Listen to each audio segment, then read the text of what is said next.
नमस्कार। चलिए आज एक बहुत ही दिलचस्प और गहरे मनोवैज्ञानिक पैटर्न को समझते हैं आचार्य प्रशांत की शिक्षाओं के जरिए।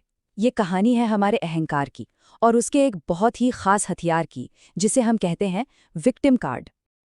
तो कहानी की शुरुआत होती है अहंकार के एक बड़े ही अजीब नियम से। देखिए, जब भी कुछ अच्छा होता है तो सारा का सारा क्रेडिट कौन लेता है? मैंने किया। लेकिन जैसे ही कुछ भी गड़बड़ हो जाए तो फौरन कहानी बदल जाती है। अरे ये तो मेरे साथ हो गया। बस यही वो पहेली है जिसे आज हम सुलझाने वाले हैं। कमाल की बात है ना।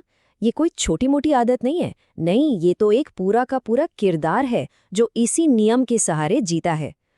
तो चलिए इस किरदार की कहानी में जरा और गहराई से उतरते हैं और देखते हैं कि ये ऐसा करता क्यों है। तो हमारी कहानी का नायक है अहंकार। एक ऐसा नायक जिसके दो चेहरे हैं। एक चेहरा जो हमेशा श्रेय लेता है और दूसरा जो हम अभी देखेंगे, वो है पीड़ित बनने का। और देखिए, आचार्य प्रशांत की ये एक बात इस पूरी कहानी का सार सामने रख देती है। पीड़ित बनना कोई हादसा नहीं है, ये एक सोची समझी रणनीति है। ये अहंकार का खुद को बदलने से बचाने का एक तरीका है। ये जानबूझकर चुना गया एक रास्ता है जहां समाधान से ज्यादा सहानुभूति प्यारी लगती है और सच्चाई से ज्यादा अपनी कहानी पर नियंत्रण। तो ये बात साफ समझनी होगी कि अहंकार के लिए पीड़ित होना कोई मजबूरी नहीं। अरे ये तो उसका पसंदीदा पास टाइम है, एक हॉबी की तरह। और जिंदगी में जब भी कुछ बुरा होता है तो ये हॉबी खेलना और भी आसान हो जाता है।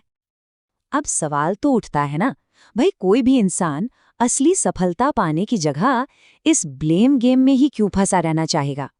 इसका जवाब मजे की बात है, अहंकार के अपने ही लॉजिक में छिपा हुआ है। देखिए, अहंकार का गणित बड़ा सीधा साधा है। असली सक्सेस पाना मुश्किल है, उसमें मेहनत लगती है और कोई गारंटी भी नहीं है। लेकिन किसी पे इल्जाम लगाना, अरे वो तो हमेशा पॉसिबल है। किसी भी नाकामी के लिए हमेशा कोई ना कोई मिल ही जाएगा जिसे दोषी ठहराया जा सके। और इल्जाम लगाने से क्या मिलता है? ध्यान, सहानुभूति, जो कि अहंकार के लिए ऑक्सीजन की तरह है। अब हम कहानी में एक और परत के नीचे जा रहे हैं। ये सिर्फ एक हॉबी या लॉजिक का मामला नहीं है। नहीं नहीं, ये अहंकार के लिए उसके अस्तित्व का सवाल है, एक सर्वाइवल गेम है। तो ये चक्र चलता कैसे है, समझिए। पहला, कोई बुरी घटना होती है। दूसरा, अहंकार फौरन किसी और पर दोष डाल देता है। तीसरा, वो खुद को बेचारा एक पीड़ित घोषित कर देता है और नतीजा, उसे सहानुभूति मिल जाती है और खुद को बदलने की कोई नौबत ही नहीं आती। वो जैसा है बिल्कुल वैसा ही सेफ एंड साउंड बच निकलता है। इस पूरे खेल की जो कोर स्ट्रैटेजी है वो है जिम्मेदारी से बचना, मतलब अपनी गलतियों और कमियों को देखने से साफ इनकार कर देना। ये अपनी इमेज बचाने के लिए सारे दोष को बाहर फेंकने की एक कला है। और इसका अंतिम परिणाम क्या होता है? ठहराव, स्टैग्नेशन। जब कोई अपनी जिम्मेदारी लेगा ही नहीं तो वो सीखेगा कैसे? वो बेहतर कैसे बनेगा? अहंकार असल में खुद को एक ऐसी जेल में बंद कर लेता है जहां उसे कभी बदलना ही ना पड़े। चलिए अब कहानी के अगले अध्याय में चलते हैं। यहाँ हम अहंकार के सीक्रेट मेन्यू पर एक नज़र डालेंगे। ये वो छिपे हुए विकल्प हैं जो वो हर मोड़ पे चुनता है, जहाँ कुछ चीज़ों को हमेशा दूसरों पर प्राथमिकता दी जाती है।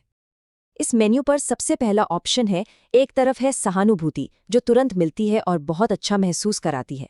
दूसरी तरफ है समाधान जिसमें कड़ी मेहनत और बदलाव की जरूरत पड़ती है। अब आप ही बताइए, अहंकार क्या चुनेगा? जाहिर है वो जो तुरंत राहत दे। और फिर आता है दूसरा चुनाव।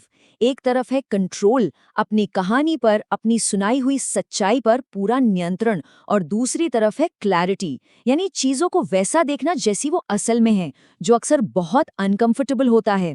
अहंकार अपनी बनाई कहानी के कंट्रोल को कड़वी सच्चाई से हमेशा ज्यादा पसंद करता है।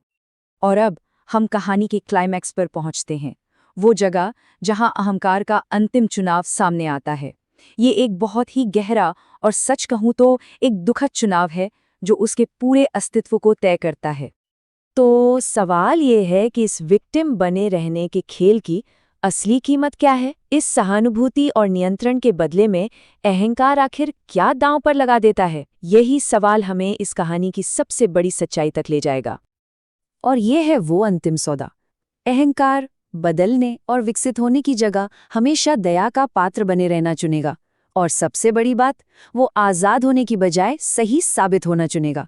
अपनी कहानी में सही, अपने इल्ज़ामों में सही, भले ही ये सही होना उसे एक पिंजरे में ही क्यों ना कैद रखे। और अंत में बस यही एक बात रह जाती है। ये वो चुनाव है जो अहंकार बार बार करता है, एक आरामदायक जेल को एक चुनौतीपूर्ण आज़ादी पर तरजीह देना। और ये हमें सोचने पर मजबूर करता है, कहीं हम भी तो अपनी जिंदगी में कभी-कभी अपनी आज़ादी की कीमत पर सही होने का सौदा नहीं कर बैठते।